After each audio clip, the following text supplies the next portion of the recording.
So I'm on the BJJ Fanatics website, and I see 3 new videos by some guy named Thomas Radzinski. You familiar with that guy at all? Nope, absolutely not. No? Well, he's got some good stuff. Three brand new videos. They're getting amazing reviews, which is good to see as well. But you got to tell us about them real quick? Yeah, I had, you guys already know, but I had opportunity to go to Boston, shoot 3 more instructionals, 1 on butterfly hook, complete guide for butterfly hook, 2 wrap, lapel, and submit them, and 3 we have taking the back. It's particularly designed for guys for over 40 because there's no climbing involved. All the back takes are on the ground. Very, very full and effective system. So dip into it. I'm really hoping that this is going to help your jiu-jitsu and really take it to the next level. BJJfanatics.com. Just search ROZDZ. We have all had that situation where after class is when we want to ask a question. And Thomas, a lot of those questions you've already answered, right, at Ask a Black Belt. Yeah, it's another podcast that I'm running. It's on podcast, all podcast platforms, plus on YouTube. You can find it anywhere. Just search for my name. Search for Ask a Black Belt. At this point, over 100 episodes, different questions, jiu-jitsu, life-related, but something that everybody comes across, and often these questions sink in our mind, but we don't ask for whatever reason. So if that benefits you, go there, listen. It actually might help your jiu-jitsu, might help your life as well. And if you have any questions, find me on Instagram and drop me a line. I'll be happy to answer your question and mention your name during the episode.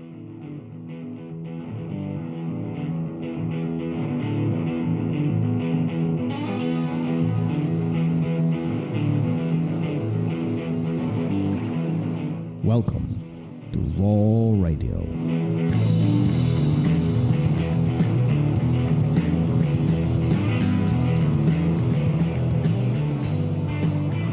My mic is off. I can hear you. I hear you just fine. Oh, hold Are on. your headphones plugged in? There you go. Test. Okay, you should you should leave this in. Maybe I will. Maybe I will. And are we talking about positive mental attitude? Sure. Because we can leave that in and be like, see, no big deal. No big deal. Keeping it positive, even though you didn't have your headphones plugged in. That's right. That's right. So if we are going to leave all this in, we had a really awesome conversation with a new friend, to me at least, but a friend of the Academy, Uday, out of Legacy. And what a nice guy, and just always seems positive about everything. So that's what I was taking away from talking to him. Excuse me, that was not intentional. So would you say that a positive outlook really dictates, what? No, I guess you don't know, but does it dictate our behavior and what is happening out around us, or even take it deeper, the outcome of what we are trying to achieve in life? Yep, I think so. I think the positive mental attitude will get you where you're going, where you want to go, or it will help you through failure. It will help you realize maybe this or that wasn't for you, and you can be okay with that. It doesn't mean that, nothing bothers you and you shouldn't care, but I think it'll help you in every aspect of your life. So what was, for those of you who guys don't know, Professor Uday did a seminar here at the Roll Academy, and him and I, we've met a handful of times in Burbank, and I had privilege training with him and, watching his classes, and I have my perspective on this, but I'm curious of yours. This was the first time you've met him. Mm-hmm. Clearly there was an impact that was made on you. What was the most impactful part of meeting with Uday? So we're talking about the seminar, and then I did some filming with him after that, and then we did the podcast. So not strictly from the podcast, but all of that.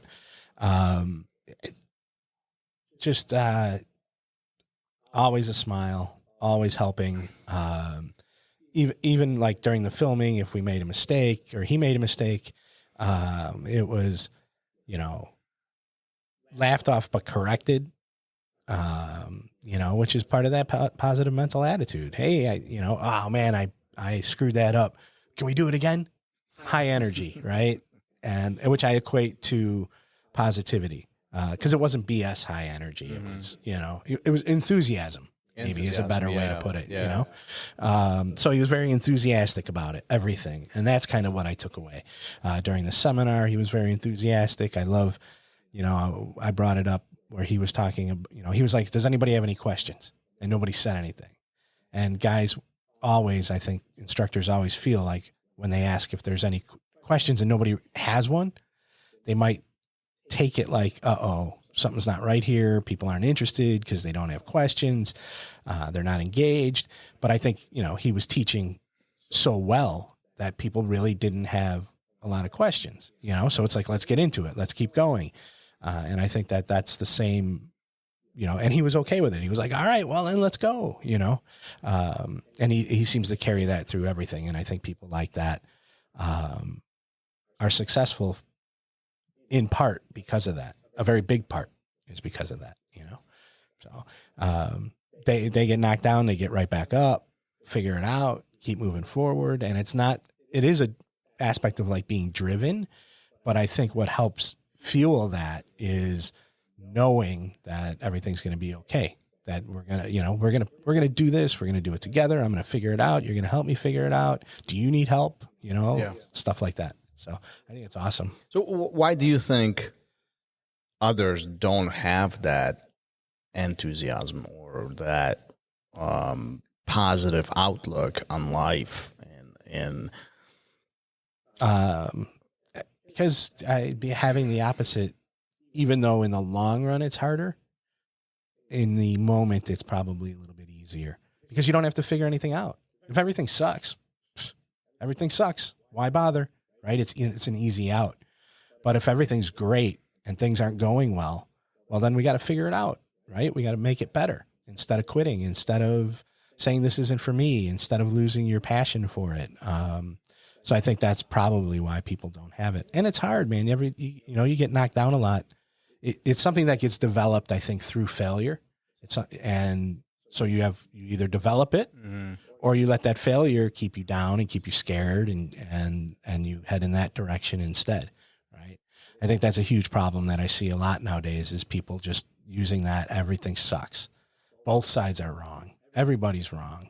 And then that gives you an easy out because it's not your fault, right? Anymore. Because it's not right. There's no accountability behind it, right? And you can just simply point a finger at everybody else besides you, and you're never looking at the mirror to really truthfully.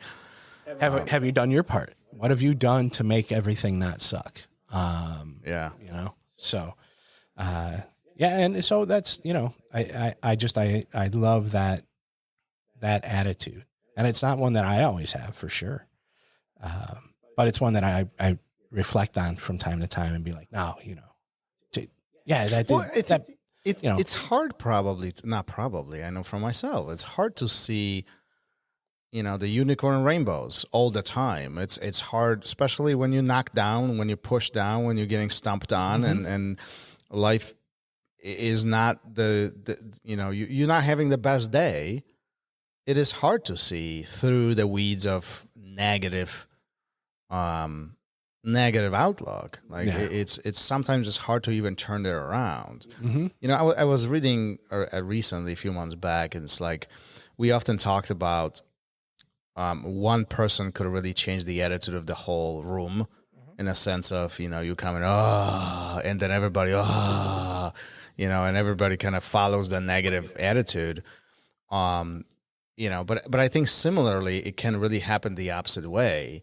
You have a positive person coming in a room and everybody's high-fiving, everybody's smiling, everybody has a good attitude.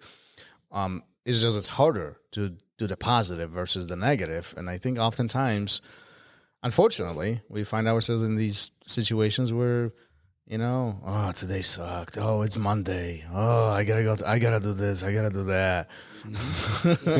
Yeah, for sure. And so it's hard. And so what you have to do is you have to always look at what's the end result? What are you looking to get out of this, right? And if you're looking to get out of your situation something negative, well, you're going to get it. And if you're looking to get something positive, you could get that too, but you got to work. The negative, like I said earlier, the negative is easy. It's easy to sit on the mat and bitch about your training or the lack of time you have to put into your training or the fact that you haven't been and you're getting smashed.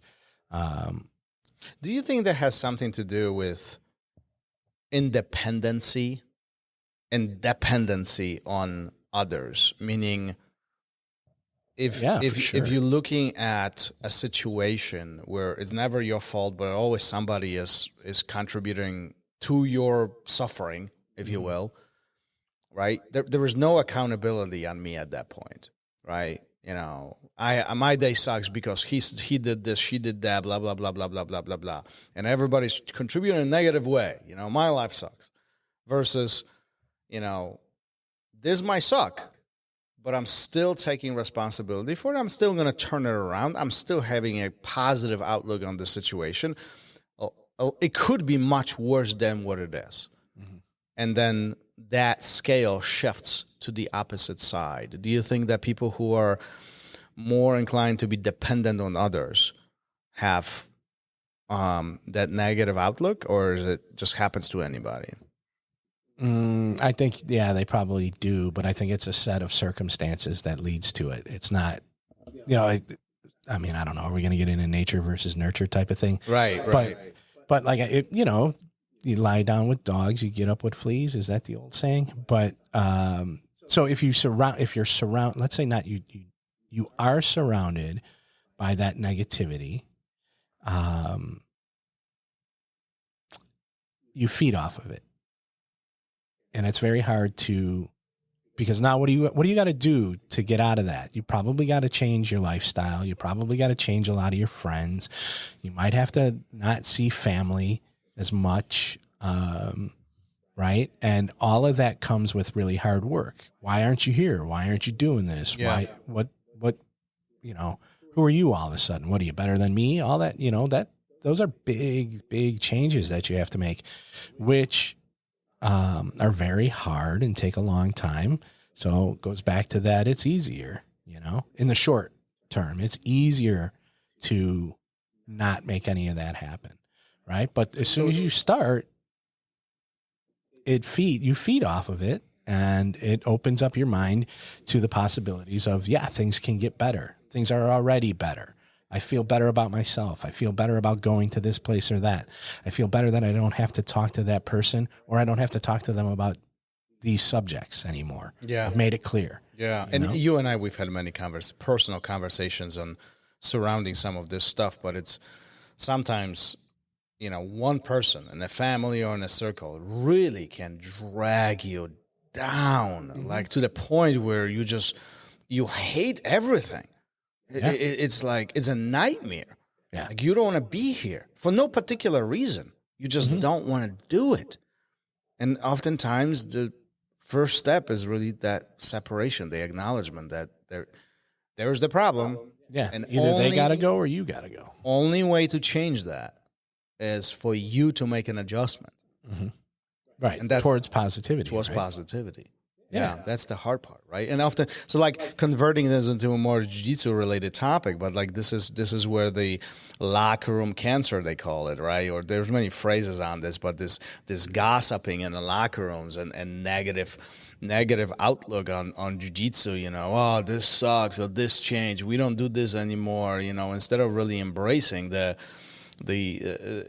how fun it is and how good stuff is, you know? I mean, like, I think oftentimes we forget that. I think everybody who trains jiu-jitsu for a long period of time, they genuinely love jiu-jitsu. But oftentimes we find a million reasons why it sucks, why situation sucks, you know, instead of figuring stuff out and really having, you know, sometimes it's just simple adult conversation, no? I mean, like, I feel like... I mean, if it you know, if it warrants a conversation at all, I think a lot of times you can just do it in your head. Hey, that person and I don't gel. We probably never will. I only see them at jiu-jitsu, so I can pretend like that doesn't bother me for that hour and a half, a couple times a week. And and keep that positive attitude that I walked in the door with. Or I could look at them and be like, oh man, I got to see this guy twice, 3 times a week, for an hour and a half every time. And man, I don't like the guy, blah, blah, blah. I don't think there has to be a real conversation there. I think there could be like, I'm going to find something that I like about him. I'm going to find something good out of the training situation. Well, what you're talking about is perspective. That's essentially what it is. Well, right? Which is your positive and negative attitude. Yeah. It just boils down to the simple fact. Hey, listen, you can continue bitch and whine about this, or you can make a change to improve your own being. Right. So are we responsible for other people's attitude and other people's perspective? Responsible for it, I don't know. That's big. I mean, do we play a part in it by how we respond to them and how we act towards them? Yes. But I can only do so much for this person that I only see an hour and a half a couple times a week. You can't go out of it depends on what we're talking about. Are we talking about somebody who's really depressed and really in a bad spot, or are we talking about somebody who you just don't see eye to eye with, and maybe they're, you're a quiet, reserved person and they're over the top and, language, whatever. It just doesn't gel. Like, I think just go back to that, try and find something. You don't have to have a discussion. You don't have to try and change that person. Just, the positive attitude is, hey, I only got to see him a couple times a week and then I'm gone, and I get to surround myself with people that I do enjoy spending time with. I don't have to say, hey, Tom, there's no Tom here, right? I don't want them to think I'm talking about that. Hey, Tom, there's you. Hey, Tom, I don't want to, I wonder if that was like a Freudian slip or something. Hey, whoops. But, hey, man, I really don't like the fact that, you talk about this or that on the mats and we need to straighten this out. You can just let it roll off your back and be like, I only got to see this guy for an hour and a half. And, out of that hour and a half, am I with him the whole time? So it's probably only a couple comments here and there. Why bother? Why put yourself through it? Because it could turn into something you don't want it to turn into, right? Mm-hmm. We talked to Sean recently and it was, don't ask questions you don't want the answer to. Right? So don't have questions that you don't want the dialogue, the interaction with. Just whatever, man. Dude's not for me. And move on. No, I mean, you dip into some important stuff, right? I mean, who we surround what do they say? Is you become who you surround yourself with? What's that phrase? Something like that. But there's a lot of truth behind that. Well, you become what you think, right? You really do. You're alone with your thoughts all the time, and you become what you think. So if you're always thinking the worst, you're going to be in a negative spot. Yeah. If you're always thinking the best, are you delusional? I don't know. But, I'm not talking pie in the sky. I'm talking, let's be realistic about this and make a better situation. But I think what's really important to acknowledge here is that positive attitude, it does not mean that it's unicorns and rainbows and happiness all the time. What that means is when a tough times come, you try to look at the resolution in a positive light. It doesn't mean that your life doesn't suck. It doesn't mean that you don't have a bad day. Right. It just means that you are looking at this to resolve the problem instead of being a victim, essentially. Right. Where you throw your arms in the air and say, my life sucks and everything else, and everybody is guilty around here besides me because I'm everything should be better for me. Right. Or even worse is I'm going to make it worse for everybody else because it's bad for me. Right. Right. So F you too. And you have that attitude, which. Yeah. And unfortunately that does happen. Yeah. That does happen. Too much. It does happen too much. So there we go. That's my takeaway. Well, that's, we got to change that. We got to help change that. Yeah. And being part of a tight community as we do often are part of on jiu-jitsu mat, I wish more people took a little bit of our accountability and smiled a little bit more, fist bump a little bit more, high five a little bit more, and have a little bit more time. And really, I think it's very easy for all of us as humans to find ourselves in a bitching session and find what's wrong with this world, especially today. Like, we could freaking have a whole freaking hour and a half of bitching session, how bad this life is. But it's much harder to find the good things about it. Yeah. Right. And I think that in itself, it gives us a purpose and drive how to continue improving ourselves. Right. Because life is not easy. It shouldn't be. If everybody tells you it is, they are lying to you, in my opinion. Life shouldn't be easy. It's not. But I think we can make really good stuff while we are around here. We can make an impact on ourselves, on people who are around us, and, really create a positive change. For sure. In everything that's happening, especially on the mat. Yep, for sure. 100%. Stay away from those algorithms. You decide. It's all up to you. That's a right? strong one right there. I think we have more decision power than a lot of people think. All right, let's leave it there. Later. See you. Thank you for listening to Raw Radio. If you enjoyed the show, don't forget to leave us a review and help us make the show even more amazing. For future episodes, check out our website and follow us on all major podcast platforms. Take care.